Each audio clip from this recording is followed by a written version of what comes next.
Let me start and begin with 2 weeks ago, I sent a letter to President Biden requesting a meeting to discuss the border crisis. As of today, I still have not received a response from him or anyone in his administration. But in that short time period of 2 weeks, the situation at the border has only worsened. The United States now has an unprecedented 13,000 migrant children in custody. At least one migrant facility hit 729% capacity, and the mass influx shows no signs of stopping. When I toured there, I went to the El Paso facility. It was built during the Trump administration, 98,000 square feet. They said they built it so large that they would never meet capacity. That day, that Monday, they did something they didn't think they could do. They surpassed capacity for the very first time. 1,040. And what that meant was 120 Border Patrol agents who were supposed to be protecting our borders got pulled off to be in that facility. Earlier this week, when I led a trip to the border with 12 of my Republican colleagues, what we witnessed confirmed that situation is even worse than we anticipated. Now, this photo was taken 4 days ago on private land at the border. This is what a crisis looks like.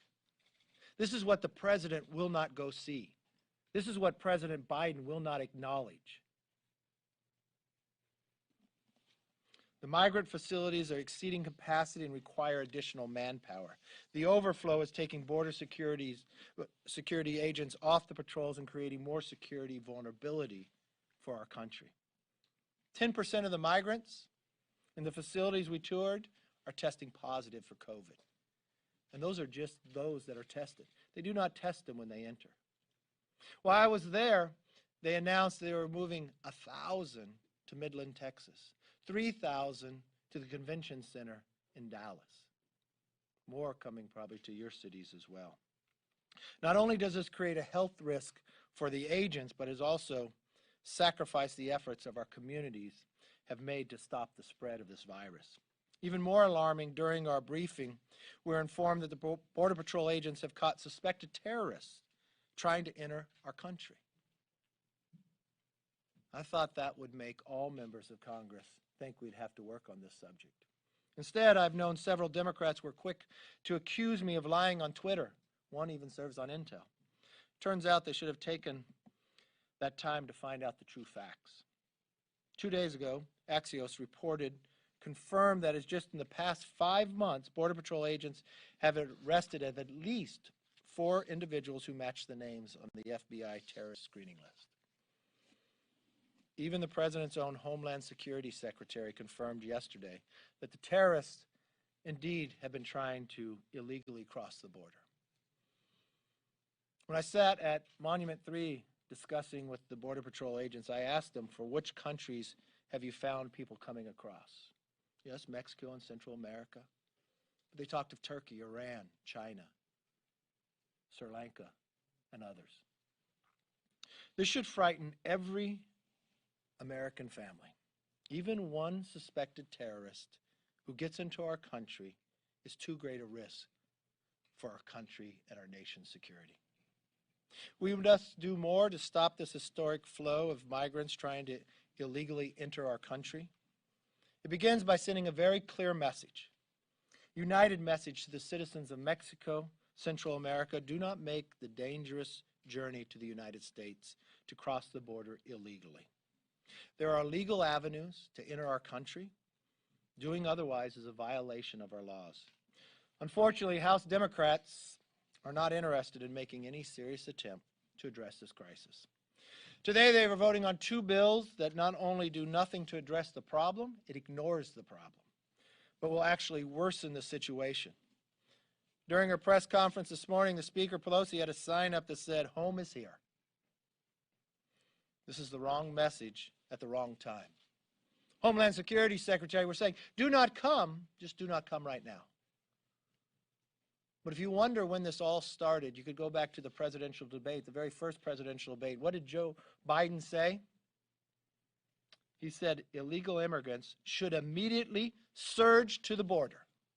What did he think would happen when he said that? When I entered the facility, there were some families there. There was one from Honduras. Carlos Jimenez spoke to them, asked them how long the trek was. 22 days. Just read a quote from another family from Honduras, said why they made the trek, because they heard President Biden say they were welcome.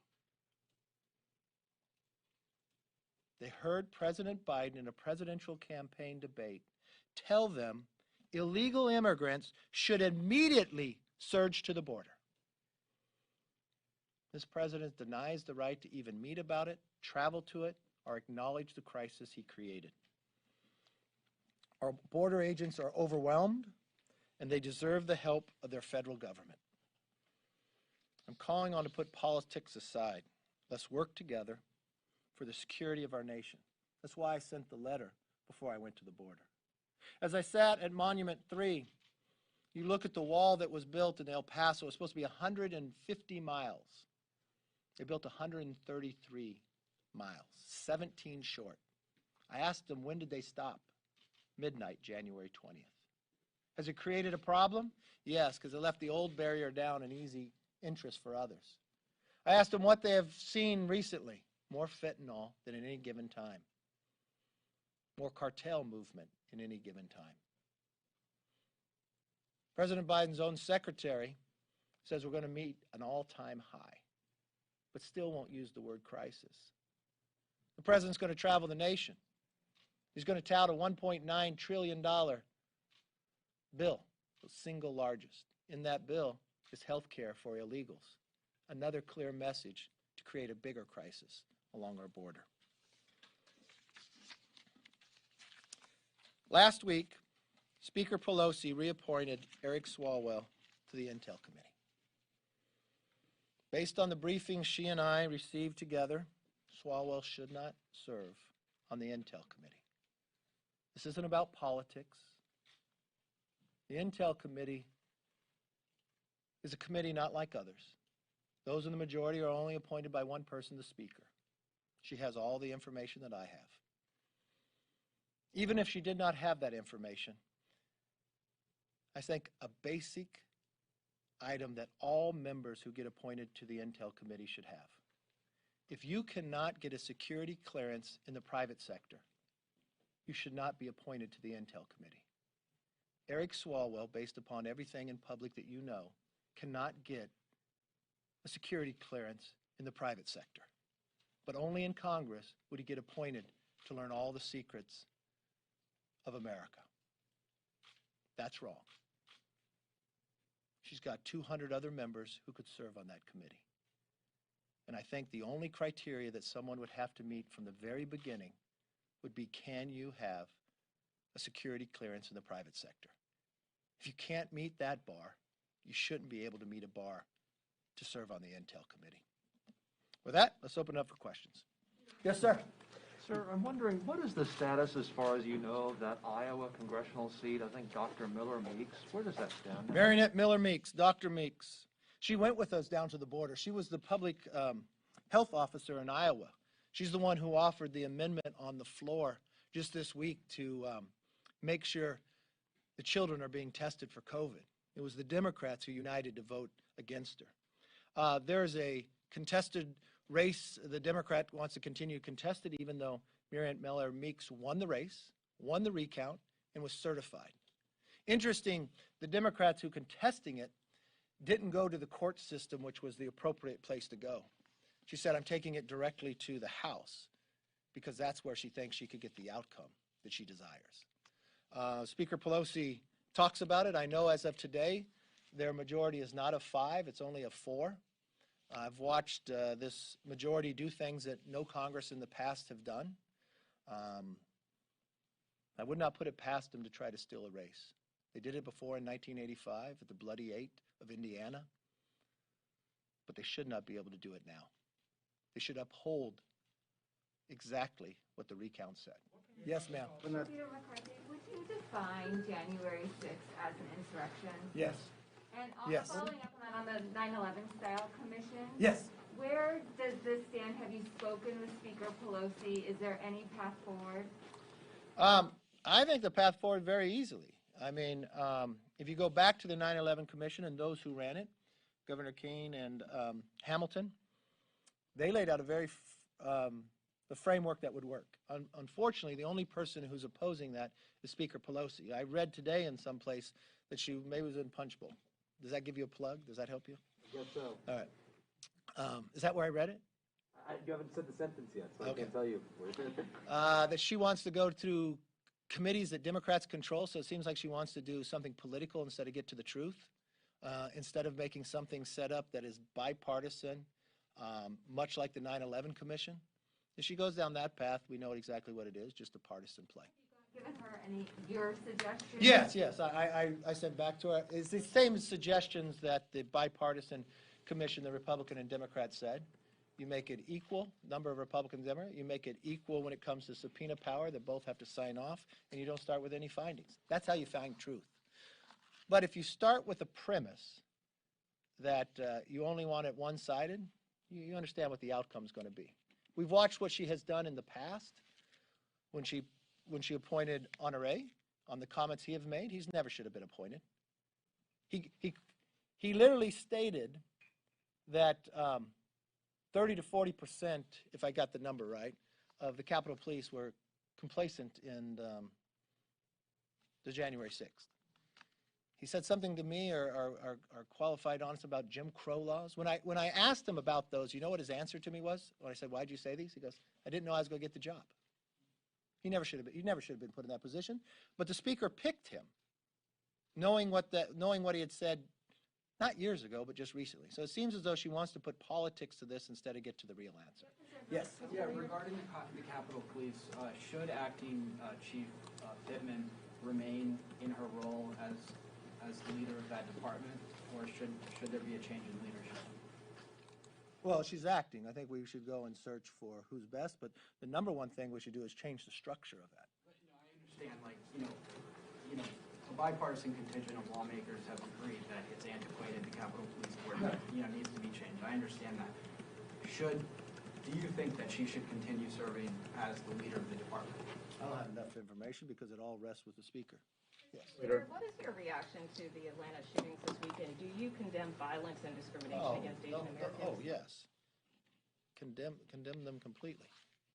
In terms of some of your colleagues who have suggested the former I don't president think and any even some colleague would Republicans not have condemn that flames violence. with anti-Asian rhetoric. I mean, do you regret using terms like Chinese coronavirus and I don't know. Does CNN regret that? Does the Democratic committee that started out regret that? I would wait to see why the shooter did what he did. But if the virus came from China, and I think the knowledge we had at the time is exactly that, I don't think people, from the standpoint, should go after any Asian from any shape or form, and I condemn every action to that.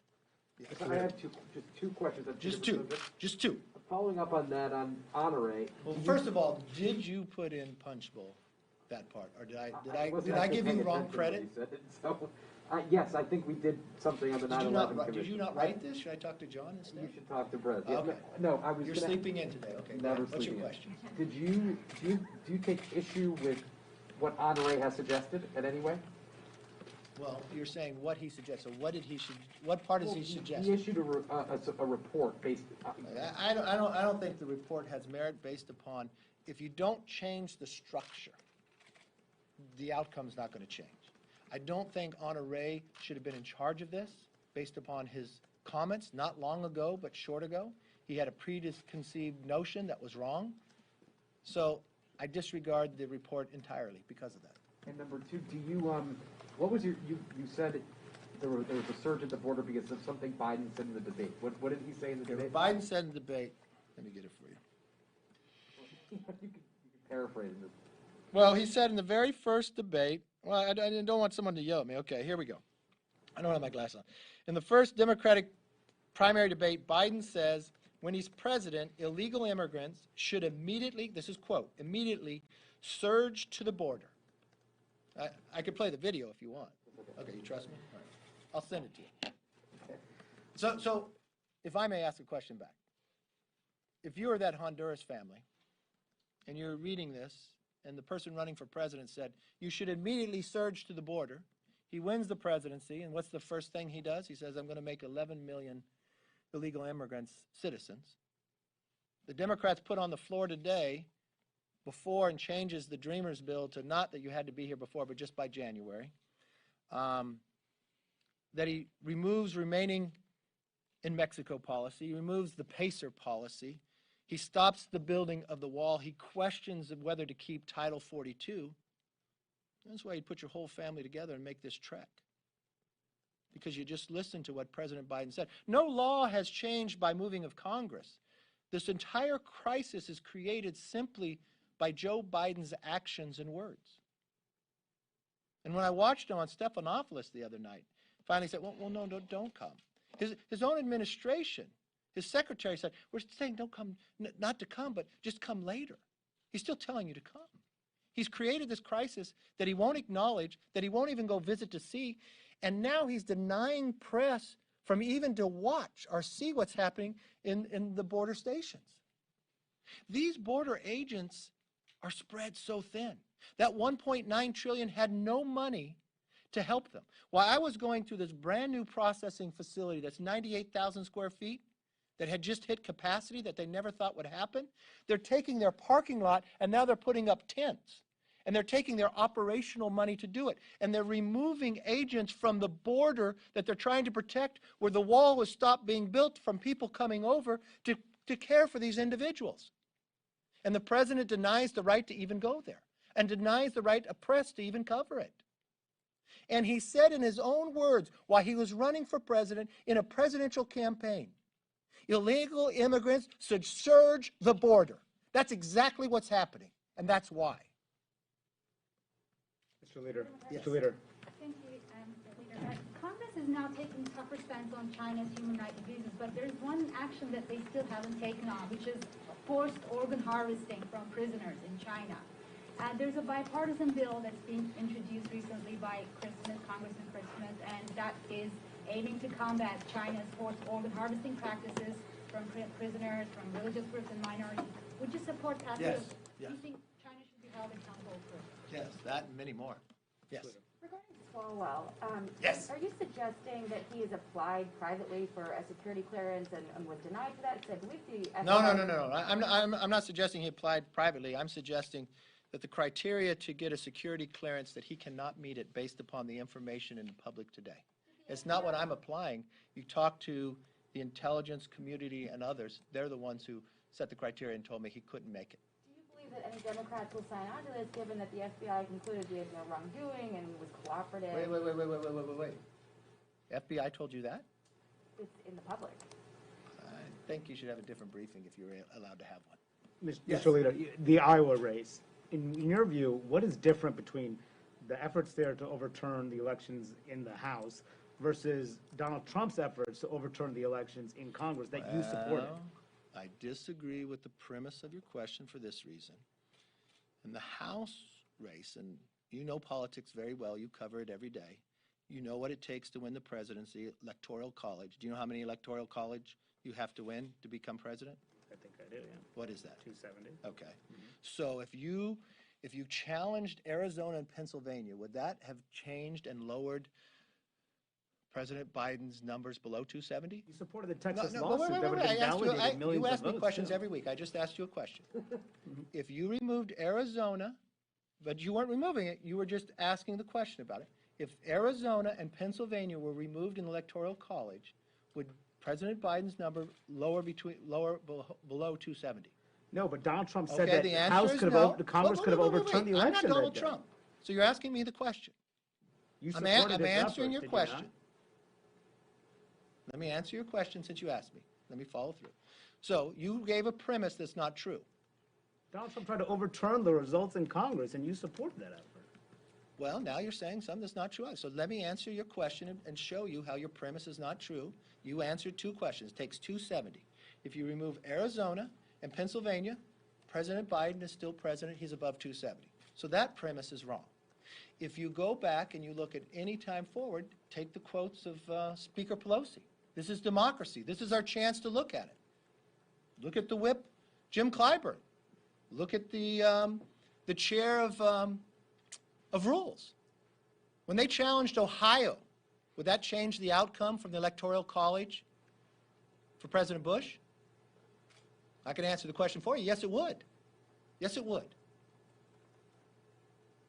But in those cases, In those cases, what? the losing candidate didn't organize a rally and say, "Stop the steal. We can overturn the certification of the Electoral College on January 6th." Do you want to talk to Trump, or you want to ask me the question? Because Did I'm here you right not now, support his efforts? and I'm showing where your question doesn't hold merit.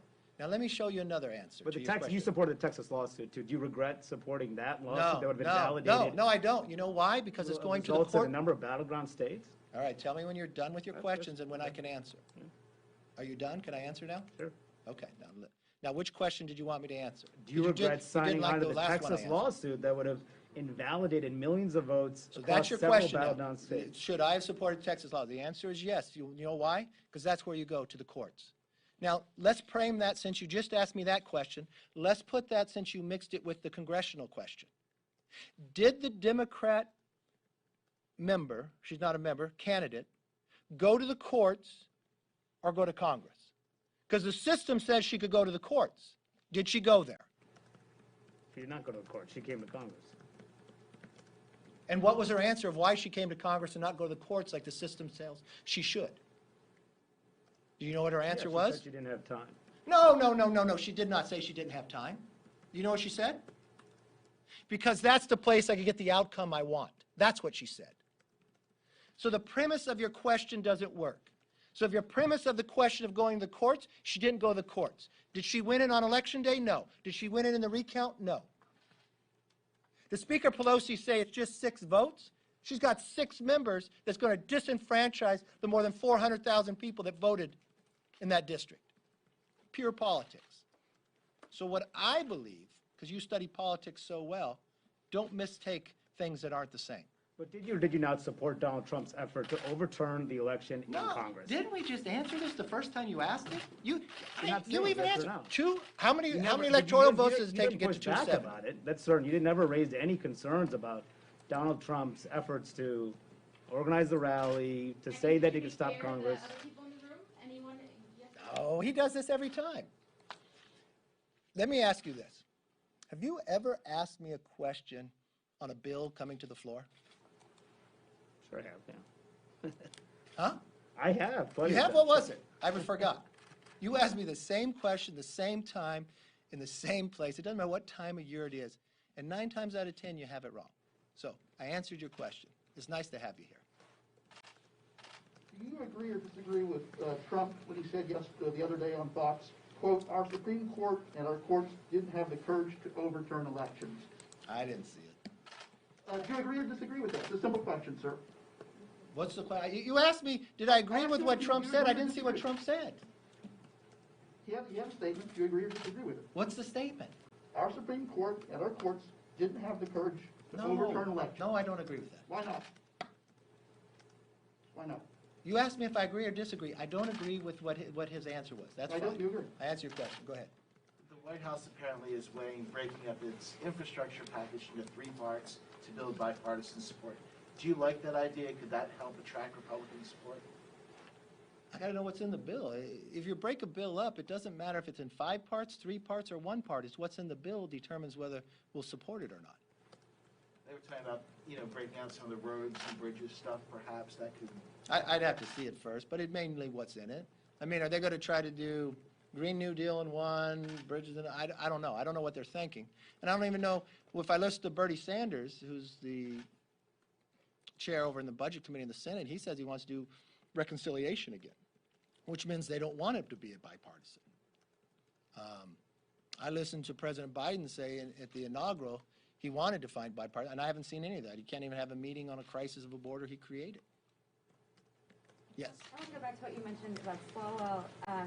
You've been pointing to what's in the public, and then when I mentioned about the FBI's conclusions being in the public, you suggested that there might be some other report that I should see. Are you saying there's something You we don't can't know see about? it. You can't see it. It's classified. I can't talk about what I learned in classified briefing. But I do know the speaker heard the same thing I heard. And do you expect any Democrats to sign on to this? I would expect the people to hold the same criteria. Unfortunately, the FBI won't give other people briefings. But what you know in the public domain right now, this individual couldn't get a security clearance for a private sector job. Why would you put him on there? And he's not voted on based upon their conference, just one person. So all the time before, Democrats could hide behind Nancy Pelosi. It's not about politics. This is surely about members know what Intel Committee gets to review and know. He doesn't rise to that occasion. And unfortunately, he should not serve there. And Democrats should vote with it too, yes. And it's not personal about him. It's not the right place for him. Shows that he was targeted by a foreign government, not that he was cooperative with it or aware of it. I cannot talk to you about what I was given in a classified briefing.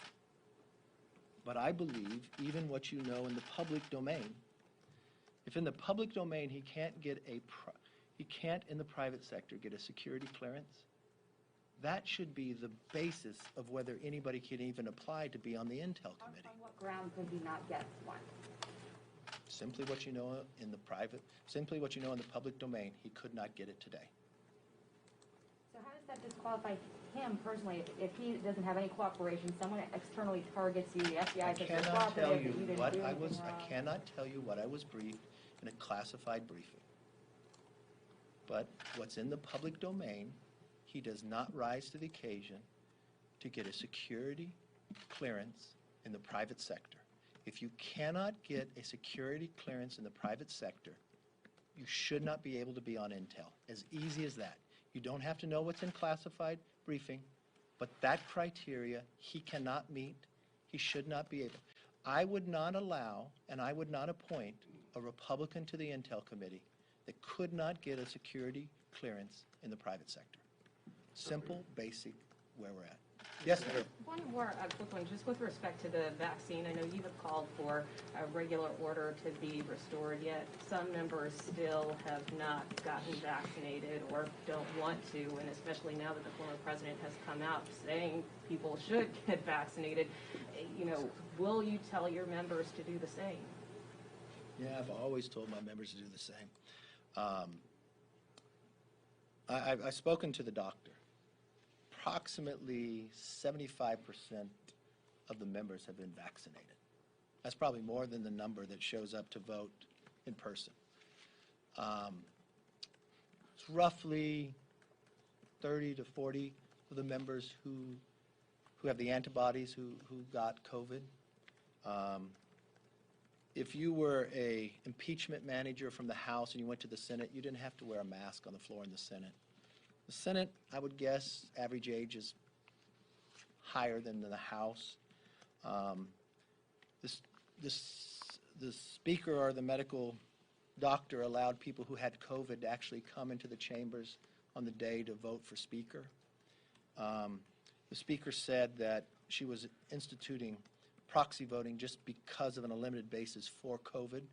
The members have to sign a document, the reason why they can't be there. I think we're at a different point in time when those thresholds came, and I think we're at a higher threshold by our vaccination. I think we should change the duration of the votes. I think the proxies should end. I think we should go back to working in committee. I think bills should actually come through committee before they come to the floor. And I asked her in a letter last week, what is her plan and when is the timeline for that? Because with every given day, more members should need to get vaccinated. so what's that number then?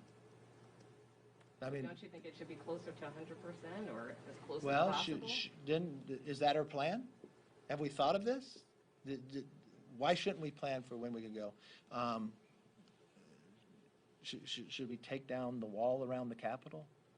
Should it be easier for a citizen to visit the Capitol than for an illegal person to come across the border? I mean, these are simple questions that if you're a Speaker of the House, you should have a plan. If she can't come up with a plan, I'll provide a plan. Every single day, the percentage goes higher for who's vaccinated on the floor.